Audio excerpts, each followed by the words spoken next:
ЕУ бара забрзување на реформите и имплементација на договорите со Грција и Бугарија. Властите во Македонија знаат што треба да направат, порача Антонио Кошта. Во декларацијата составена од 21 точка од самитот ЕУ Западен Балкан кој се одржа во Брисел.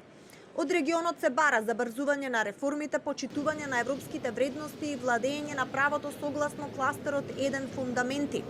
Македонија не се спомнува конкретно, но во последната реченица од точка 5 стои дека Унијата повикува на гаранција на правата и еднаквиот третман на малцинствата. Добрососедските односи и договорите со Атина и Софија остануваат клучни за Брисел. Точка 5. Европската Унија ги повикува партнерите да ги гарантираат правата и еднаквиот третман на лицата кои припаѓаат на малцинствата. Точка 6. Инклузивност, регионалната соработка, помирувањето и добрососедските односи остануваат клучни за градењето заедничка иднина, како и за спроведување на меѓународните договори со добра волја и со опипливи резултати, вклучувајќи го и Преспанскиот договор со Грција и договорот за пријателство, добрососедство и соработка со Бугарија. Според декларацијата, иднината на регионот е во Европската Унија. Се поздравува постепената интеграција на единствениот пазар, усогласувањето со заедничката надворешна и безбедносна политика, планот за раст, но и нормализација на односите Белград-Приштина. Во последната точка со фуснота се нагласува дека Србија не се согласува со документот. Иднината на Западен Балкан е во нашата Унија. Проширувањето представува реална можност што треба да се искористи. Проширувањето е геостратегиска инвестиција во мир, безбедност, стабилност и просперитет.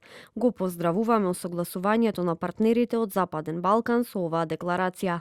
Србија не се согласи.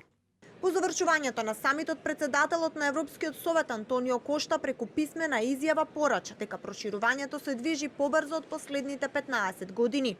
Ги пофали Албанија и Црна Гора. Во делот за Македонија пак кратко порача, властите знаат што треба да направат. Во однос на Северна Македонија, ги поздравуваме чекорите за зајакнување на регионалната поврзаност и се надеваме на вистински напредок во 2026 година. Нивните власти знаат што треба да направат. За време на така наречената семејна фотографија на самитот ЕУ Западен Балкан можеше да се забележи кратка интеракција поттикната од Кошта и фон дер Лајен, кои се движеа помеѓу Мицкоски и Желјасков. Во исто време вчера попладне стигна и реакција од официјална Атина, дека уставното име Северна Македонија е прецизно дефинирано во член 1 од Преспанскиот договор.